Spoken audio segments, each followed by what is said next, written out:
sacrifices, play this game. I done prayed that my life would never be the same. I done prayed that I will make it bring glory to my name. Ladies and gentlemen, welcome to another episode of Uncle Strib. I'm excited for today's pod because it's a solo pod. I don't have a special guest today, but I actually wanted to do this podcast because I had a lot of people reach out to me asking me advice on working out, like how to train for strength and things like that. So I decided I wanted to go ahead and do a podcast on it because I couldn't really tell everything I wanted to tell in such a short over text or over message. But today's episode is going to be talking about strength training and specifically training to increase max in specific movements. Before I get going, I just want to mention that this was like a random spur of the moment podcast, so I might be fumbling over myself a little bit. I wrote down some notes right here just to kind of somewhat keep me together, but I might be all over the place, so bear with me. And before we get started, just for y'all that don't know, I'm an online fitness coach or fitness trainer, however you want to think about it. I got my certification in workout design, strength and conditioning, and personal training, and I have free coaching. So anybody that wants advice or needs advice, wants to ask for advice or help in any type of training, I'm free to reach out to just on my Instagram, FLS4swag with 2 G's, or wherever you're seeing this at. Just reach out to me. Instagram is probably the best way to do that. Or Snapchat, FLS_IV. I think that's it. Or it might just be FLSIV. I'm not sure, but if you go to my Instagram, the link tree's on there with my Snap, so that works. But anyway, so I just want to get straight into it. Again, building strength for increasing max in a specific movement. That could be squat, that could be bench, deadlift, hang clean, things of that nature. Probably the more common movements. So first of all, we're going to start off with probably the most important thing. Before I get into it, another side note. I hope that the point of this is, with this information I'm giving, I'm hoping that you can take something from this to pretty much program your own workout program. I'm going to go over the things you need to understand to make a program so you can implement it to create your own programming based on what you're trying to do if you're building for strength. Because there are two different styles of training, weight training. You have hypertrophy and you have strength training. Strength training is building to increase your overall max, 1 rep max specifically. Hypertrophy is to increase muscle size, which is more like bodybuilding. People that are working out for aesthetics, that's hypertrophy. People that are working out to increase their numbers in a movement, that's strength. Just to get that laid out. Technically, I'm gonna try not to get too sciencey and too nuanced because I can talk about this for hours, but they're sort of kind of one and the same. If you build hypertrophy, you're going to build some strength. If you build some strength, you're going to, grow your muscles. But there is a very, very finite difference. That's why bodybuilders don't look like powerlifters, you know what I'm saying? Or like the strong men, they don't look like bodybuilders. So just to put that out there, now let's get into it. I think, obviously, before you get into, the number one thing is frequency. How many days a week do you plan on training? Before frequency, I do want to note, I think the most important thing is understand, what do you want to do? Obviously, I named this strength training, but you can train for anything. So first, you need to understand, okay, I want to increase my max bench or increase my max squat, or it could be both. But you need to first have a goal in mind, is I want to increase strength. Okay, perfect. You want to increase strength? This is the video for you, or the audio if you're listening to this, listen to the podcast. So how many days a week do you want to train?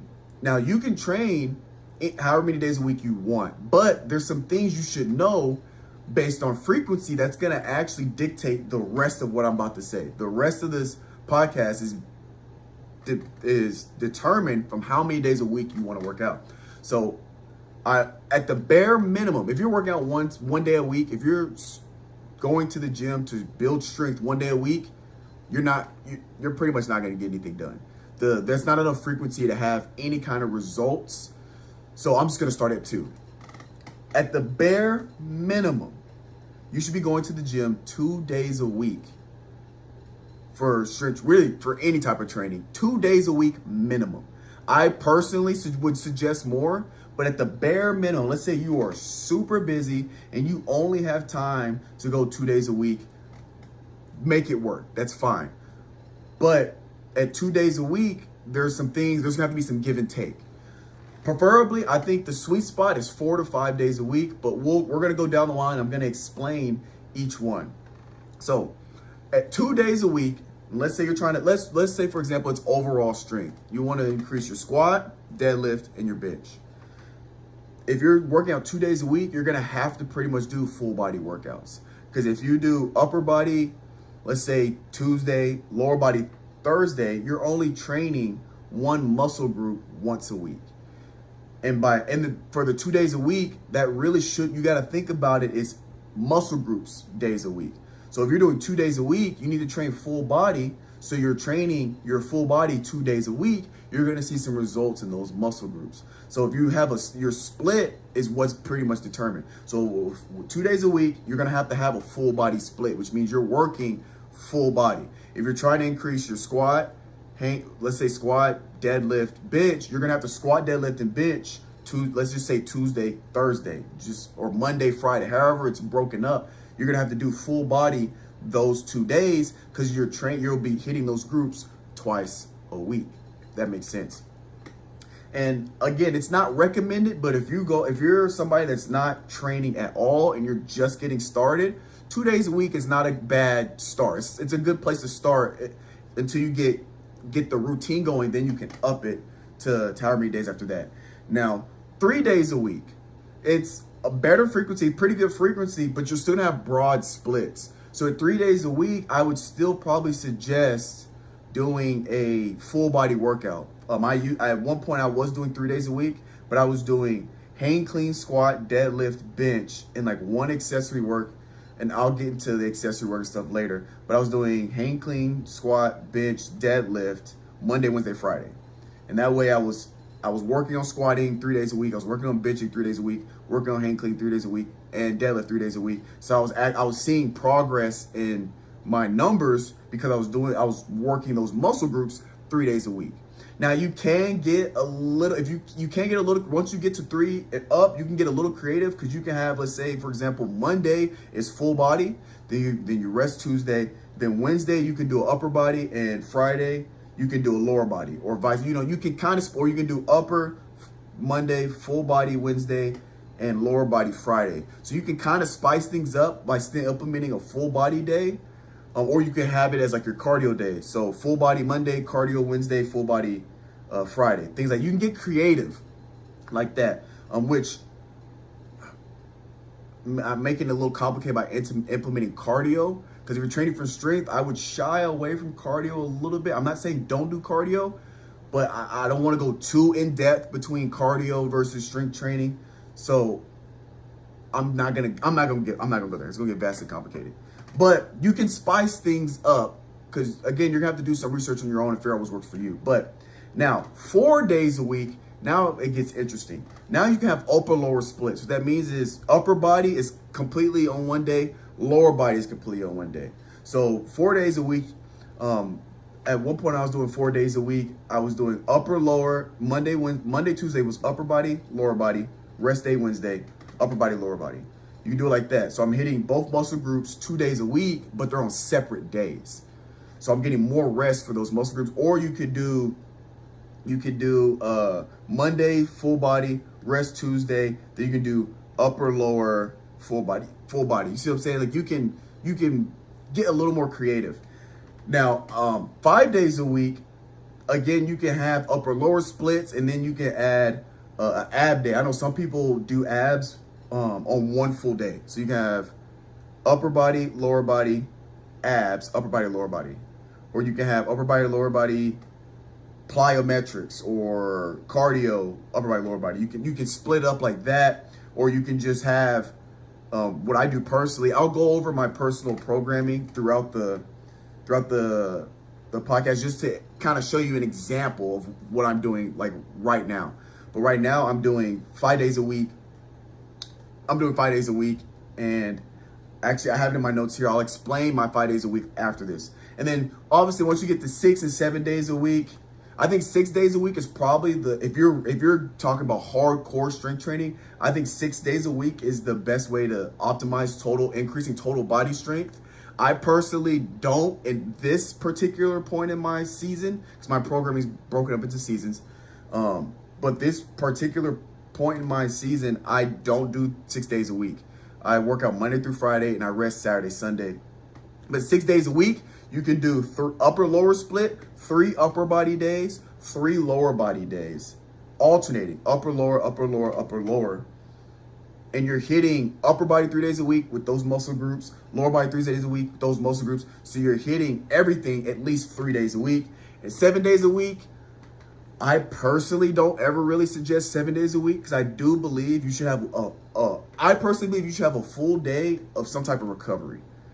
I do 2 days full recovery, except for the summer, but I do believe it is important to emphasize some type of recovery. Now, you can have a day as like an active recovery where it's just low intensity, 10 minutes on a bike, maybe 20 minutes Stairmaster, low pace, something like that, or an intense stretching day where it's 30 minutes, like yoga for 30 minutes or stretching for 30 minutes, some type of mobility.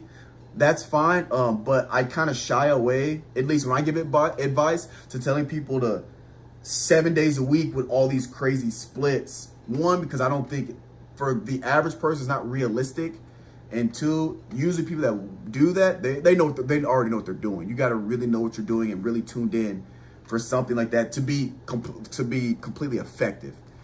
But if that's something you want to get into, there's plenty of videos on YouTube or the internet where you can figure that out. Now, training for strength, the key component for strength training is going to be prioritizing compound movements. Now, compound movements are movements that hit multiple muscle groups. So like bench hits more than just chest. It hits triceps, it hits shoulders, it hits forearms, a little bit of biceps, secondary wise, or squat. You're getting glutes, calves, quads, and a little bit of hammies. And by a little bit, I mean secondary muscles work is going to be hamstring, not primary. But it's hitting all those muscle groups. Those are compound movements. So you're able, with one movement, you can hit 3 or 4 muscle groups in one movement. So you're being more efficient with your workout training. And so, yeah, again, squat 3 days a week. You're hitting glute, ham, calves. And then 3 days a week with one movement. If you just squat Monday, Wednesday, Friday, you're hitting about four lower body muscle groups 3 days a week, just squats. So that's why it's very important to emphasize compound movements. And we'll go over the different types of movements and we'll get a little bit more into detail. But I'm just laying the foundation where frequency is going to pretty much determine your splits for your workouts. Now, my personal routine, so my personal programming, I make my programming for the whole year. So usually in November, I'll make my program for the next year, for the whole year. I'll make that in November. So the program I'm currently in, I had made last November. It is March 8th March 8th, 2023. But anyway, it's broken up into 3 seasons. Each season is 4 months each, with a test day at the end of each season, because each season is focused on a specific movement that I'm training for strength. So right now, the first 4 months of the year is always focused on bench. So right now I am training 5 days a week. I do upper body Monday, Wednesday, Friday, lower body Tuesday, Thursday. And then when I go to the second, well, I guess it'd be the second season, the second 3 months, that's when I will take it to 6 days a week. I don't do 6 days a week that often, just because of scheduling. Back when I didn't work on weekends, I was doing 6 days a week. Now I kind of got to work on weekends, and getting to the gym is almost kind of not worth, the juice isn't worth the squeeze.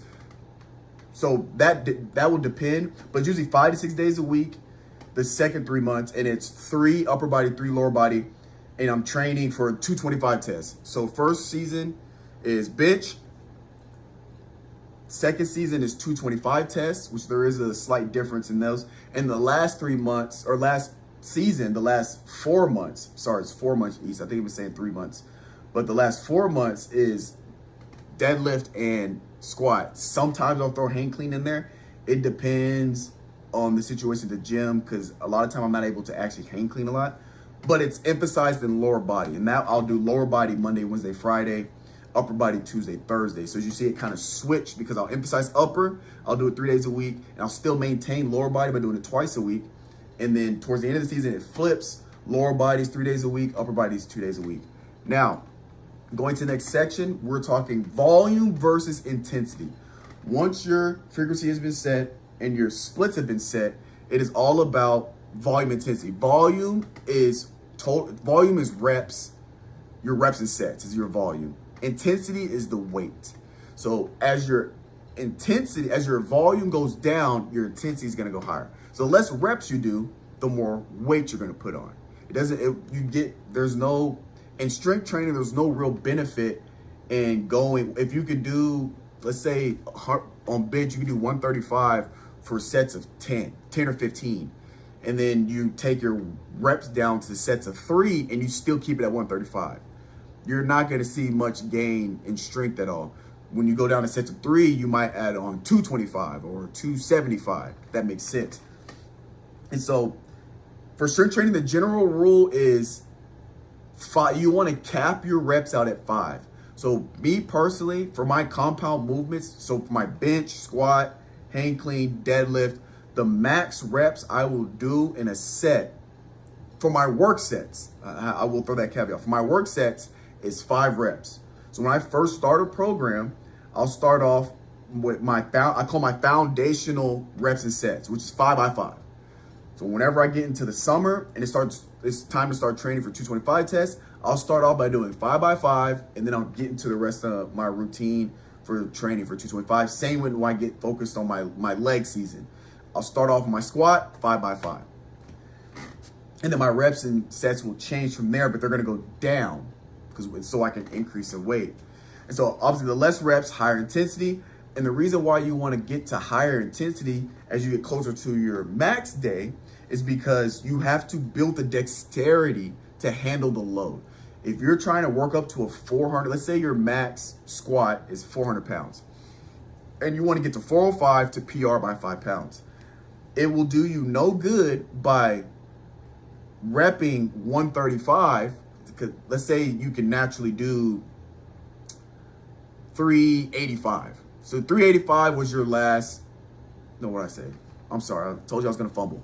400 was the last time you maxed. So 400 is your max. You're trying to get to 405, 5-pound PR.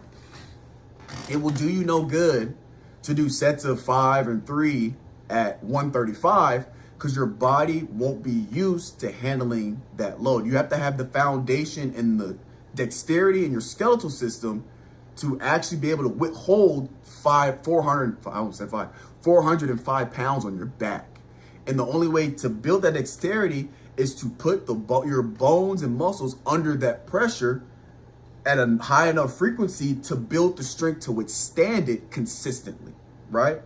So that's the whole idea of when you train for strength, you got to keep the reps low so you can get your body acclimated to handling that load. Now, when you get to accessory work, so your compound movement is your main movement that you're training to increase in strength. Then you have what we call accessory work. That's more isolation work. I have a section, I'm going to go into that, but I also just want to lay it down now. So accessory work might be working on curls, just focusing on the bicep. Yeah, when you do your set on the bench press, you're working on some biceps on bench. And then when you get done with bench, you might do some hamstring curls to really isolate and focus on the bicep. That's your accessory work. That's your isolation work. Or you might do some unilateral work, which is just like single arm or single leg work. You might do alternate dumbbell curls, one arm at a time, really focusing on the eccentric portion of the movement, which is the pulling portion of the movement. I believe that one's right. Sometimes I get eccentric and concentric mixed up. But anyway, you get what I'm saying. To really isolate and focus on the movement of the bicep. This is isolation work and accessory work is very, very, very prevalent in hypertrophy. Because in hypertrophy, all you want to do is just tear down those muscle fibers to the point of failure. But we're not going to get into that. We're going to stay on the strength side. But that's just something I'm going to lay down that we're going to talk to later, because you do want to implement accessory work into your workouts. Doing a bunch of compound lifts is great, but it is important to every now and then really isolate specific muscle groups that are going to aid in increasing the max in whatever movement it is. Like for example, if you're squatting, and if you're squatting all the time, or you're trying to increase your squat, it will be beneficial to do some hamstring curls to isolate the hamstring, because the hamstring is vitally important for getting out of the hole and squat. Same with quads. All right. Now, going into my personal workout programming, like I said, I'll start off with sets of 5, but then I'll work my way down. So season 1, right as of right now, I am 3 months in. So it's March. I'm 3 months in. The first 2 months, I'll do sets of 5, 4, and 3. So usually it'll be like Monday will be 5 by 5. Wednesday will be 5 sets of 4. And Friday will be 5 sets of 3. So I start off 5 by 5, and even throughout the week, Monday, Wednesday, Friday, I'll do sets of 5, sets of 4, sets of 3. So even throughout the week, as the week gets closer to the end of the week, we get closer to Friday, my reps are going down and I'm increasing the weight as I go. And then the next week, I'm back at 5, 5, 4, 3, 5, 4, 3, 5, 4, 3. And I'll do that for the first 2 months. Then the last 2 months leading up to the test day, it'll be sets of 3, 2, 1. Sometimes it's just 2 and 1. It depends how well the sets of 3 worked in the first 2 months. So I make those adjustments. But right now, since I'm already in the second 2 months, I'm doing sets of 2 and 1. And then I'll do that all the way leading up to max day. And the week of max day, it's a little different. It gets a little more, not complex, but it just gets simplified to where I'm pretty much doing 1 set of 2 and just sets of 1, just working up to like 80, 85, 90%, maybe sometimes 95%, depends if I have a spotter or not. And then I'll test. I'll take a good 2-3 days rest, test. Now we're gonna get into the compound versus isolation movements. So compound, again, we talked about working multiple muscle groups. A good general way to think about this is anytime you're using the barbell, it's probably a compound movement. Deadlift, squat, hang clean, bench. You're working a multitude of muscle groups. Isolation work or accessory work, you can think of machines. Like, have you guys seen the shoulder press machines? It's very isolatory on the shoulders because the machine has a specific strict pathway to where it's only working generally that one. There might be like one secondary muscle involved as well, but it's generally isolating whatever muscle group you're doing. And you could also think dumbbells are actually a good tool to use because it's kind of a little bit of the best of both worlds. Because dumbbells, you can get really isometric in terms of isolating a specific muscle group, but you can also get a little bit of compoundivity. I think I just made that word up, compoundivity. You can get some compound-like, some compound-like work from dumbbells. Like if you're doing dumbbell bench, you're really isolating the bench, but you're also working compound movements because you can move dumbbells in certain angles to work other movements.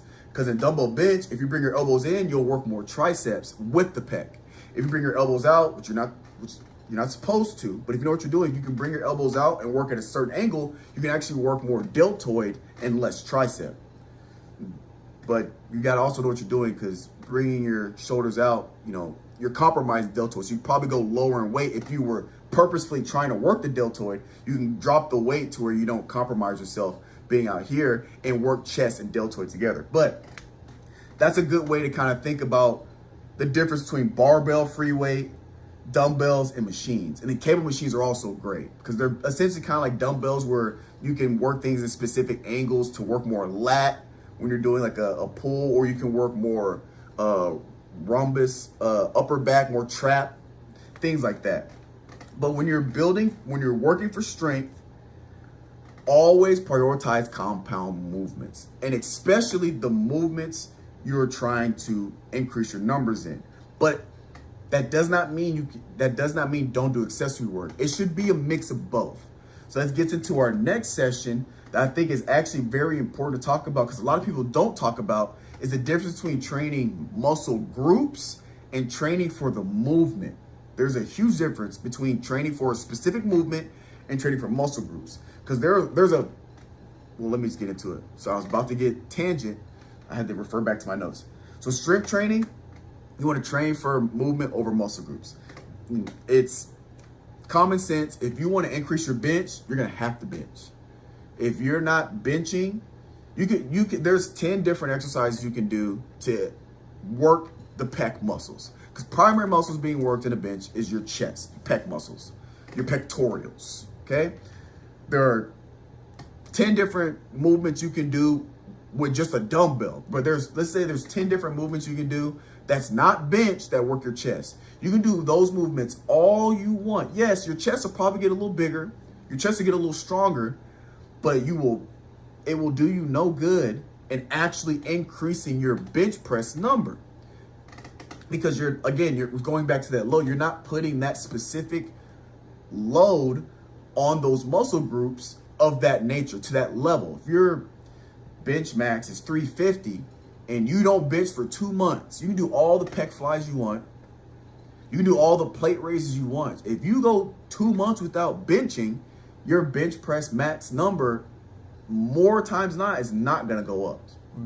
Probably not likely. I'm not going to say never, because there's freaks of natures out there. But for 99% of people, your max bench is not going to go up if you're not actually benching. Now, you can do variations of bench. That'll help. But even then, you still need to do some form of that specific variation of the bench. So, for example, you're trying to increase your max bench, just flat bench. If you're going to bench 3 days a week, let's say one day you're doing incline bench, another day you're doing decline bench, I would still suggest at least one day out of the week where you're doing the regular bench, the regular flat bench. Now you can do, and then even with that, you got regular flat bench. You can do regular flat bench all 3 days. If you don't want to do just flat bench all the time, you can do pause reps. You can do eccentric, where you're slow down, control. You can do it all kinds of ways. Me personally, I just flat bench 3 days a week, but my reps are different. So the load is going to be different each day. But anyway, I'm just trying to make a point where you have to actually bench to increase your bench. You're going to have to actually squat to increase your squat. And so, oh, wait a minute. So compound movements, you want to,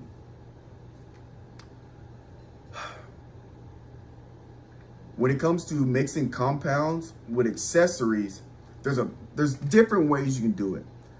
I know me personally, I do a hybrid type of workout, so I kind of want to wait to touch on that at the end.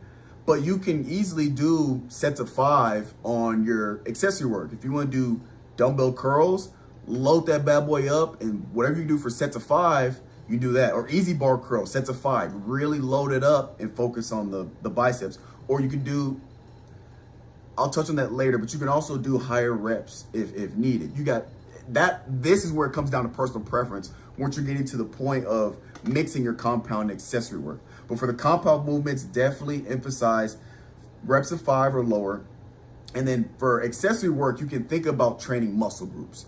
So once you've hit your bench and you're choosing your accessory work movements, as long as it's pretty much a muscle group that aids in your ability to bench, you're pretty much in a good area. So if you're doing bench and then you do dumbbell bench press because you want to work chest some more, and you do some shoulder workout, let's say shoulder press because shoulders are involved, and you do a tricep workout. Your accessory is a shoulder, tricep, and you also got another chest accessory in there. You're probably going to be in a good spot to increasing your bench because those are primary muscles that are also worked in parallel with the pectoral muscles. Same with squat. If you want to increase your squat, you'll back squat. Maybe you'll do a hamstring curl to isolate the hamstring, a Bulgarian split squat to really emphasize the quad, and maybe a glute bridge to isolate the glute. Things like that. Now here's to this next part is talking about, this is a style of, I guess it is a style of programming, but it's called progressive overload. Now this is my bread and butter. I feel like one of the reasons why I'm able to make the progress that I make is because I follow progressive overload to the T. What is progressive overload? It's probably viewed as the most boring form of training. If you guys follow me on Instagram, or if you go to follow me on Instagram or check out my Instagram, you'll notice my reels, it's the same thing every time. It's a bunch of squat, deadlift, bench. So progressive overload is doing the same movements every week. And as you get used to the movement or used to that weight, you slowly add weight over time. And I love this form of training because some people, you'll see on the internet, or you hear some people say that muscle memory is bad for training. You want to shock the muscles. You want to switch it up.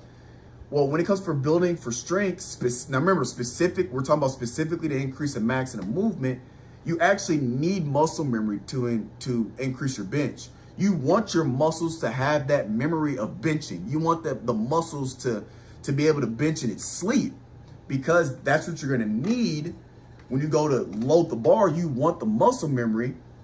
Once the muscle memory's been implemented, because I believe muscle memory starts to set in 2 to 4 weeks. Once you're benching consistently, the muscle memory set in. Once that happens and you're starting to get used to it, you start adding weight. You start adding weight over time. Maybe every 2 weeks you're adding 2.5 pounds. Or after a month, you're 5 pounds where you were. 2 months, you're 10, 15 pounds from where you started. You start off somewhere, and as it gets easier, I'm moving the weight easy. Go ahead and slide a 5 on there. Then you're doing that another 2 weeks. Oh, it's kind of easy. Slide another 5 on there. So it's 10 pounds where you started. That's getting you slowly adding weight over time. It's progressive overload. And then, so the way you want to think about progressive overload is whatever your max was 2-3 years ago, you want that to be, whatever your max is now, in 2 or 3 years, that's what you want to be your work set. So when I was younger, I remember a time where my max bench was 205. Now, 205 is beyond 205 is a warm-up set. That's kind of how you want to think. It's more of a long-term mindset. You want to think long-term. Whatever your weight that you can do for a set of 3, down the road, you want that to be what you can do for a set of 5. Make your max your work set, or make your max your warm-up set. When I first started, I'm trying to think a good time to explain. At one point on my bench press, for a set of 3, I'm getting kind of old. Well, I'll do this example. At one point, I could only do 225 for 8 times. And that was like training for 225. I could do 225 8 times. Now, my finisher is, at the end of my bench, which I'll get into this later, my finisher is 225, and I'm doing anywhere from 15 to 18 reps as a burnout set. Not even as like me trying to get the maximum amount of numbers I can without, before I fatigue myself. And that's just because over time, as y'all will it may be a little more clear, I said that right. It'll be clearer, a little more clear. You'll understand later kind of how that works, but I always, in some shape or form, implement a small bit of training for 225 tests anytime I bench. But that's how progressive overload works. I know it's boring. It can be boring. It's the same movements over and over and over, but it really works. It really, really does. And me personally, that's what I always suggest, especially if you're trying to train for strength. Specifically, you're trying to train for strength. Hypertrophy gets a little different. As long as you're hitting those muscle groups, I don't want to say the movement doesn't really matter, but as long as you're isolating bicep, really, however you isolate that bicep and get very similar in movement and go to close to failure on those things, you're pretty much going to see results. But again, that's the difference between hypertrophy and strength training. So now in this section, I just want to get into my personal training right now. And it's kind of a hybrid. It's a mix. Some would say it's a mix of hypertrophy and strength training, but the big emphasis is on the strength training. So I have low reps, low volume, high intensity on the compound movements. And I have high volume, medium intensity on the accessory work. So today is Wednesday. So today, let's just go over my bench workout as of right now. So Monday, bench Monday, I do 5 sets of 2, and I do a burnout set at 225. Then Wednesday, I do 3 sets of 2, 2 sets of 1, burnout set at 225. Friday, I do 2 sets of 2, 3 sets of 1, burnout set at 225. So as you notice, kind of how I explained earlier, where I moved from 5, 5, 4, 3, Monday, Wednesday, Friday at the beginning. Here, I went from 5 sets of 2, then 3 sets of 2, set of 1, and then Friday, only 2 sets of 2, and the rest are sets of 1, and it's really loaded up. I think last Friday, I got up to 340, 345, so like the bar is really low. I gotta be careful, I don't have a spotter, so I didn't go crazy, but I really loaded up the bar, and then I finished with a burnout set at 225, because once I get into my second season, or my second phase of this year, I'll already have some foundation for my 225 training, so I can just hit the ground running on 225. And the burnout sets on Mondays, I'm only hitting like 12, but Wednesdays and Fridays, I'm getting close 17, 18 reps. So we're adding, again, that's hypertrophy level training, but that's just I got the load on the bones, on the arms, and on the chest. I already got that load applied with about 80 to 90% of max. And now I'm just really just tearing down the muscles at that point. So next I do chest press, 5 sets of 10, cable tricep push downs, 5 sets of 10, dumbbell lateral raise, 5 sets of 10, TRX curls. I think that's what they're called. I don't know the technical name, but it's just a TRX. And I start here, and I come up and I curl like that. A TRX curl. And I do a captain's chair leg raise. I don't know if you guys know what a captain's chair is, but it's basically your elbows are here and it's being like a hanging raise with your elbows here, and then you just raise your legs. It's an ab movement. I do abs every day. My finisher is always abs. I know some people only do abs like on one day. I do abs every single day. Just one movement at the end every single day.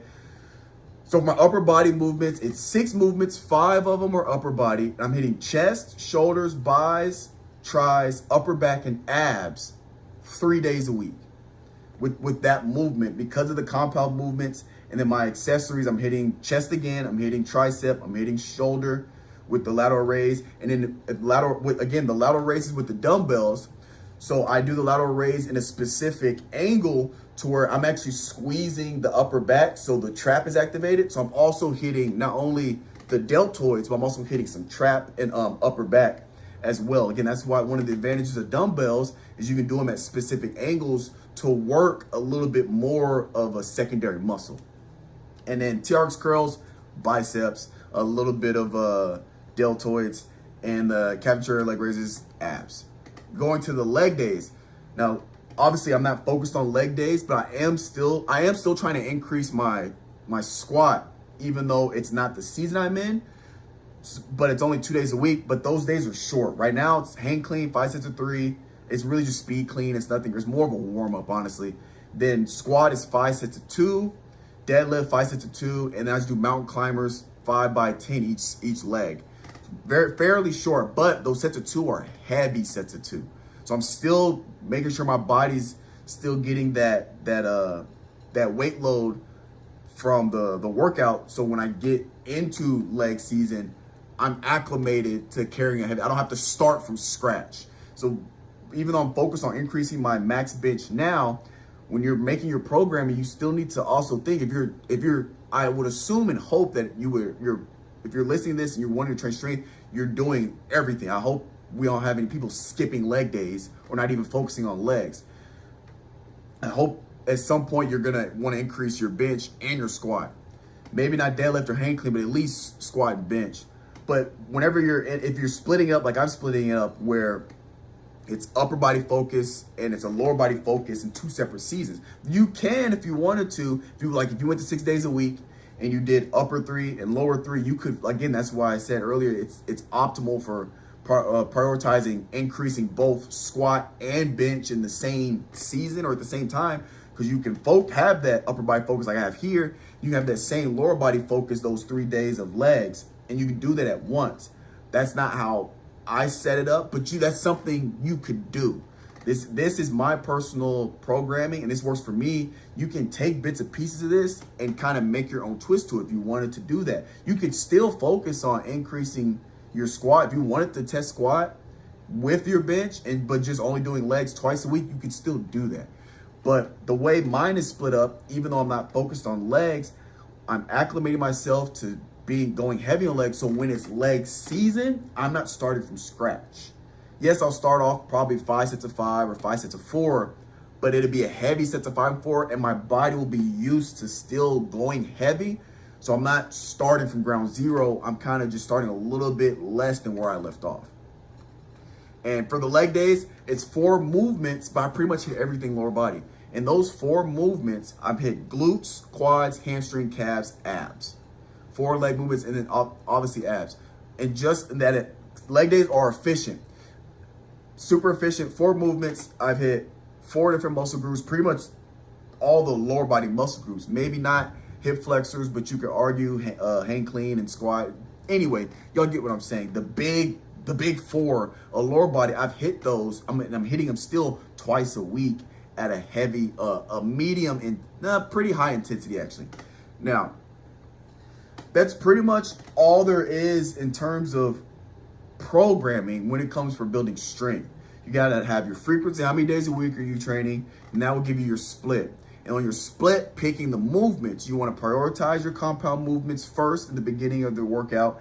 And then after that, you can work on accessory works and muscle groups that are gonna aid in increasing those, increasing that movement. If it's bench, you wanna prioritize muscle groups that are help increase your bench.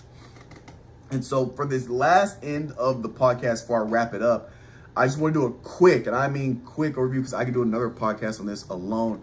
It's just diet and recovery. I don't want to go too in deep because dieting can be very complicated and convoluted. And before I get to this section, I also have to mention I'm not a licensed dietitian. I am not a nutritionist. So this is just advice, and this is just kind of how I do things in terms of my diet and taking care of my body, because all this training stuff is I don't want to say useless, but it becomes very, very hard to be consistent and to maintain what your progress that you make if you're not taking care of your body. Oh, and also one thing I forgot to mention with frequency before I get into this last little section is the most important thing with frequency is picking a frequency that's realistic to your lifestyle. If you can't train 7 days a week, that's fine.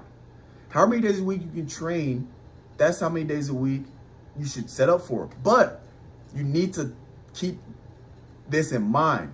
If the less frequent you train, the more disciplined you have to be, if that makes sense. Because if you're training twice a week, and let's say you wake up, let's say it's Tuesday, Thursday. You wake up Tuesday, I don't feel like going to the gym, you skip.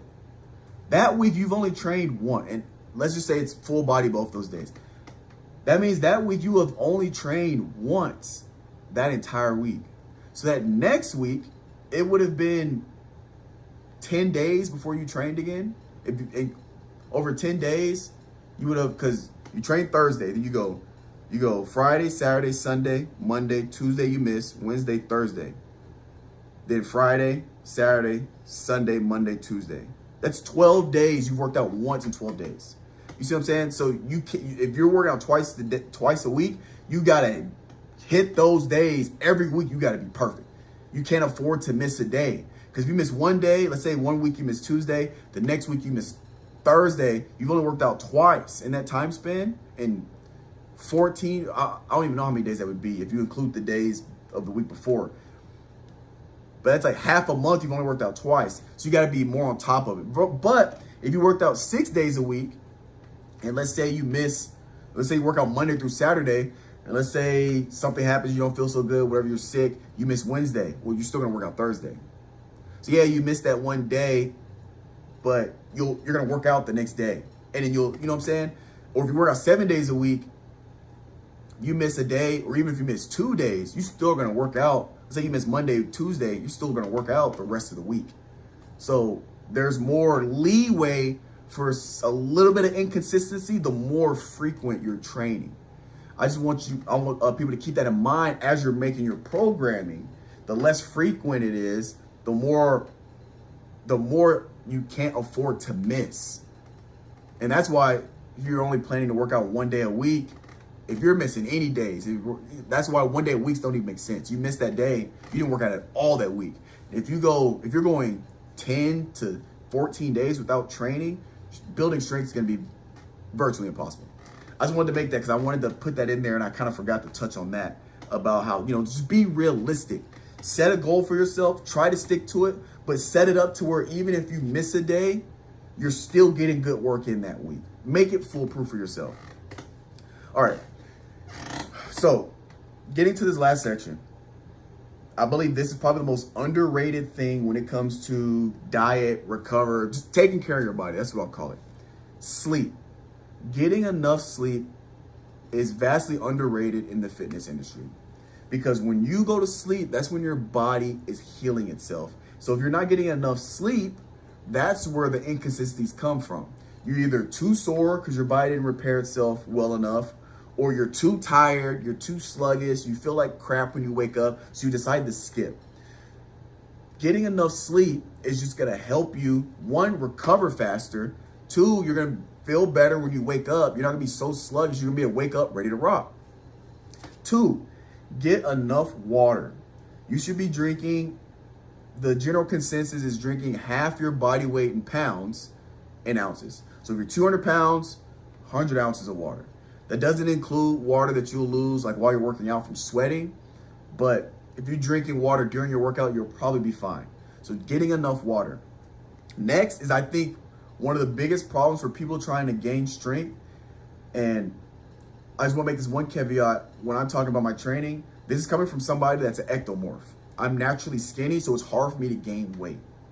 So if you're somebody that's coming from the other side that's trying to lose weight but gain strength, it's going to be a little different. That's why I want this to be a quick overview, because there's so many moving parts when it comes to dieting and stuff. But this is important regardless of which way you're going, whether you're coming down, trying to lose weight and build strength, or you're trying to gain weight and build strength. You need to get enough protein in your diet. Protein is the building blocks of muscle, right? If you're not getting enough protein, you're not going to be able to build muscle, or you won't be able to sustain any muscle that you build. So it's vitally important that you get enough protein in your diet. And the general rule of thumb, there's a lot of research and studies that have been done. General rule, a good baseline is 1 gram of protein per pound of body weight. So if you weigh 200 pounds, you should take 200 grams of protein. It sounds like a lot, but if you know what you're doing, or if you do your research, it's not that hard. You can drink protein shakes that's got 30, 40 grams of protein in there, or you can, if you eat meat. I know there's communities that don't eat meat, but if you eat meat, 4 ounces of chicken breast is 38 grams of protein, and 4 ounces isn't even that much. So there's ways you can do it by doing high density foods like meat. It's gonna be higher protein, low in carb, pretty low in fat, depending on the cut. But for the most part, it's not gonna be a lot of fat like it is like your fried foods. Obviously, it depends how you prepare it. But if you're talking about a grilled chicken or a steak, it's gonna be high in protein, low in carbs. It's gonna be really dense in the protein category. I don't want to talk too much about carbs and fat because, again, it's gonna depend where you're coming from. But I will talk about my personal macros. And so that leads straight into the next topic: count your calories. It blows my mind how people don't count their calories. You have no idea if you're getting what you're supposed to be getting if you're not counting your calories. I'll have people reach out to me and ask for all these advice about getting bigger, getting stronger, building strength, losing weight, all these things. Because building muscle inherently gets rid of fat. Like building muscle, you're gonna lose fat by default. So building muscle is always good. But before I give any advice, I'll always ask, are you getting enough protein in your diet? They'll say yes. Or I'll even say, are you getting enough protein? Are you eating enough? Right? Especially my female friends or women that ask me advice, I'll always ask, are you eating enough? Because 9 times out of 10, they're not. But anyway, I'll ask, are you getting enough protein or are you eating enough? Something like that. They'll say yes. Then I'll ask them, are you counting your calories? They'll say no. Well, how do you know if you're eating enough if you're not counting your calories, right? It doesn't make any sense because you have no idea if you're eating enough or not. You don't know how much protein you've consumed. If you're 150 pounds and need to be eating 150 pounds of protein, if you're not counting your protein, when I ask, are you eating enough or do you get enough protein? You can't say yes or no. You don't know, right? So it's vitally important to count your calories because I'm coming from an experience where I didn't count my calories. I was just kind of eating a lot of meat, eating a lot of fruit, vegetables, and eating a lot of complex carbs or complex starches, so like potatoes, rice, anything like that. And I assumed I was eating enough because I was just eating a lot. And I started counting my calories, and it turns out I was vastly under eating. I wasn't eating close to what I need to be eating. Once I got educated, YouTube, thanks to YouTube, I'm telling you, well, I'll tell you at the end, but thanks to YouTube, I figured out I calculated my own macros and figured out how much protein I'm supposed to eat. So at the time, it was like 185 grams of protein because I was 185. I was trying to get to 190. And I was only eating 150. So I was eating enough protein as if I was 30 pounds lighter because I wasn't counting my calories. So you got to make sure you're putting enough fuel in your body. And there are actually plenty of apps that will calculate your macros for you. So your macros is counting your macronutrition, which is protein, fat, carbs. Total calories, protein, fat, carbs. And if you go online, there's calculators they'll ask you like, what do you weigh now? What are you trying to get to? How long you're trying, like what time frame you're trying to get there? And they'll actually calculate the macros for you. I also have my app, IV Fitness, on the Apple Store or Google Play. I actually have a macro calculator. I actually will do the calculations for you, and you can count your macros from the foods you eat within the app. If you guys want to check that out, go download it. If not, there are plenty of apps that'll do it for free. Again, it's available. I don't know if I mentioned, but my app for the macro, the macro nutrition plan, it's $5 a month. But again, there's plenty of apps to do it for free if you want to do that. But you gotta count your calories. So my personal macros right now, I'm currently 205 pounds. I'm trying to get to 215 by December. So, and for me, I'm ectomorph. My numbers are minimums. That's how you have to view it from somebody like me. Again, I struggle to get, if I stop working out, I can easily get back down to 180, 175. I just stopped because I'm just a naturally ectomorph. So for my numbers, I view them as minimums that I need to hit to go in the direction of putting on muscle mass or gaining strength. So 215 grams of protein, or it's 4,300 calories a day. 215 grams of protein, 143 grams of fat, and like 550-ish grams of carbs. And those are my minimums. I'm usually way over 215 grams of protein. I think yesterday I got to 270, day before was 250. So I'm like I usually get about 250 grams of protein, and I'm actually pretty on point with the carbs and fat. I'm usually within like 50 grams of carbs. Fat, I'm usually within like 20 grams. Nothing crazy. Because you don't want to go too far over. But another advantage of counting your calories is you can make adjustments if you're off. So there was one day I had meal prep. So my meal prep, I'm not sure how many calories it's gonna be, but I just try to make sure I got a protein and a carb, basically. So I had meal prepped, I got all my food, made whatever. Monday rolls around, that's the first day I count, because I'll restart every Monday. By the end of the Monday, I was short of some calories. And so since I was short on my protein and my total calories, I was able to get in some food, or I was able to make an adjustment before the end of the day to get enough protein in. So for example, if you need 150 grams of protein and it's getting towards the end of the day, you eat your last meal and you're 10 grams of protein short, you gotta make an adjustment. So peanut butter is great. It's a great thing. I actually keep a jar of peanut butter around me, on me when I leave the house, when I go to work, because 2 tablespoons, a serving is 2 tablespoons. So just get a spoon, whatever. Two scoops, which is 1 serving, is depending on the peanut butter, 200 calories, 16 grams of protein. So if you're short, let's say you're short 150 calories and you need 12 grams of protein. Just do 2 quick scoops of peanut butter, wash it down with some water, bam. You hit your goal, you're good for the day. Or you can kind of make that adjustment as you go on, like, oh, I didn't buy enough food for the week, but if I can get 4 scoops of peanut butter in throughout the day, it'll give me the 400 calories and 32 grams of protein. And let's say that get you over from being short, that you can make those adjustments. Or you can go to the grocery store and get it. You can make the adjustments to make sure you're hitting your numbers. Because if you didn't count your calories, you'd be working negative on your calories and protein the whole week. If you do a whole week working at a negative, you're losing weight. You're losing muscle mass. You got to make sure you count your calories.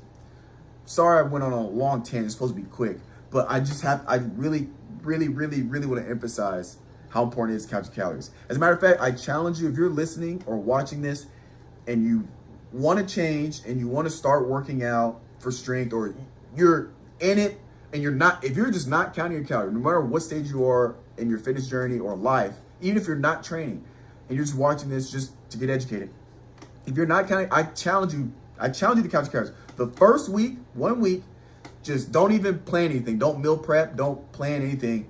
Just get some, get some random macros, or just get an app.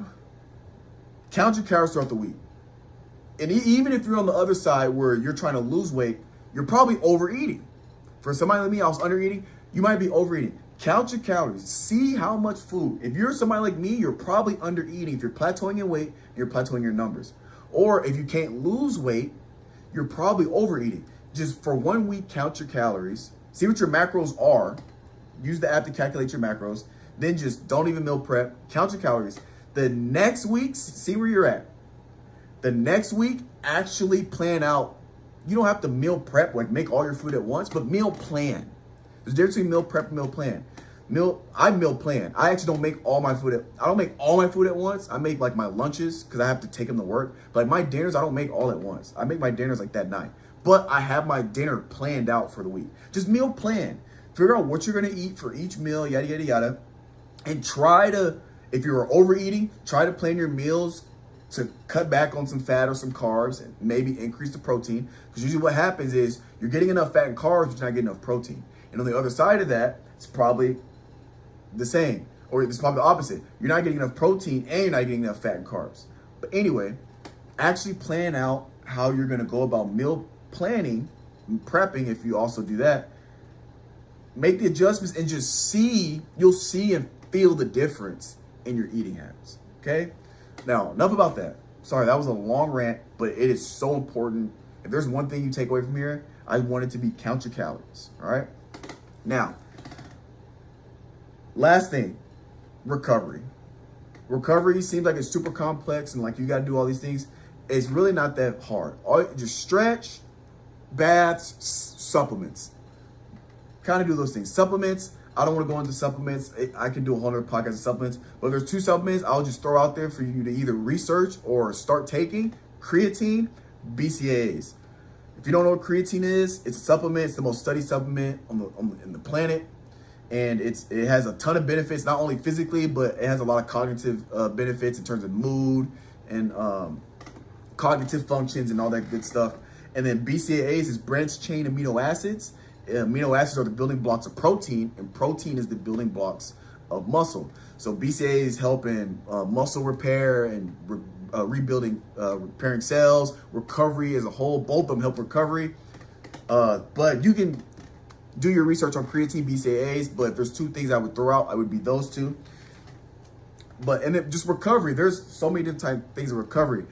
Stretch before. I don't stretch after, but I do take hot baths after. Some people take cold baths, but I actually prefer hot baths because I want circulation going after I work out, because I work out right when I wake up. I work out in the mornings. So I actually like to have the circulation throughout my body so I'm good for the rest of the day. But I will take a cold shower after my hot tub. You're in the hot tub for 20 minutes. And I don't have like a tub, like a hot tub. I just have a bath with a tub, and I just hot water. It doesn't have to be like super hot, but just sit in it 10, 20 minutes. You're good to go, and then you're good to go for the day. Sitting in there for 20 minutes, you'll start sweating. So I would suggest taking a cold shower to kind of regulate the temperature, get your body temperature back down. Otherwise, when you get out the shower, if taking a hot bath and a hot shower, you're gonna still be sweating. But anyway, that's all it really takes is just stretching. I'll stretch before bed. I just do like 5-10 minutes stretching every night before bed. And I take a plethora of supplements, creatine, H&B, BCAAs, and vitamin C. I take a scoop of vitamin C in the morning, scoop of vitamin C at night. But just do your research. Do your research from reliable sources. There are going to be articles that are going to say this is bad for you, that's bad for you, this, that. Just reliable resources. YouTube is a powerful tool. A lot of the stuff that I've learned over the past decade has generally just been from YouTube. I can have it on the background. I can have my ear plugged in. I'm just soaking all this information while I'm doing other stuff. So just get your information from reliable sources, from credible sources as well. So again, quick overview: get enough sleep, get enough water, a gram of protein per pound in body weight, count your calories, and recovery. And honestly, if you don't want to buy the massage guns, if you don't want to spend money, all you gotta do is, if you work out in the mornings or if you work out in general, just warm up properly for your workout. Just get this good sweat going. After the gym, take a bath, cold or hot. I prefer hot. Hot bath, cold shower, and then stretch 5-10 minutes a day. You'll be all right. That's pretty much all I had. Find what works for you. You know, you have the guidelines to frequency, and now that you have all this information, you can make tweaks and adjustments that work specifically to you. There is no one size fits all. I did try doing the 5x5 for everything, for compound and accessory work. It didn't work for me. So I had to move my accessory work to 5x10. I need a higher volume for my accessory work. That's what works for me. That might not work for you. You might want to do 3 sets of 15 or 3 sets of 20 on your accessory work. Or you might want to do 5x6, 5x5 and go heavy on your accessory work. But you know, you can do that, make those adjustments for you. No one size fits all, but just keep this information in mind to optimize making your workout programming. Appreciate you guys for watching. If you've gotten this far, like, comment, subscribe. Also throwing this on my YouTube. So if you're on the podcast, you can subscribe. But yeah, that's how you train for strength. And this has been Uncle Strib. We'll catch you guys next time. I'm gonna chase my dreams, my life.